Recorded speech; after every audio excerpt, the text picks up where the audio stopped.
do jikuno di jalonu dikena be di hole do isume na isu ni do saye ma wa nulo na de madona na lo masi akwe utu ha yonue na egbon ba do bi basehe na we egbon wa mi to bi basehe na mi dele ete we zombo atodo bi be di hodo ayesun to me amayondo nuke ato bi basi na so ayesun to we ke no di ke ahobi ayesun gba pe ton ni jo to me mi done e basi onu mo nkan to sehe wa yi me bo mi gbe ho ne ṣìgbà ètò basi mo nkan onu debo tin mi done ni se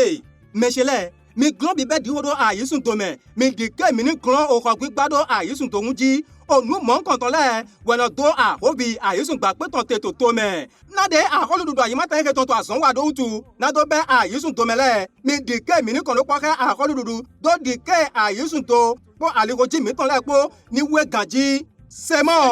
mele pepe ke be di hodo ayesun to me ka fi do fi ke ma jeke na akwe fowe donu ko aton naira do aholududu po me mo we asan we de pepe ke basi onu mo nkan ton na akwe ma do so kiado aholududu po me kabi me mo nkan ton kabi nukan to asan kwe mo nkan ton ni za okwe awe to gapa me mi di ke mi ni kon lo po ke aholududu awon le matetan do mo godo to kla ayesun gba pe ton to me nu kan yeye àwọn ni matetan mi me gbonu we aholududu awon ni matetan wo yin nu lato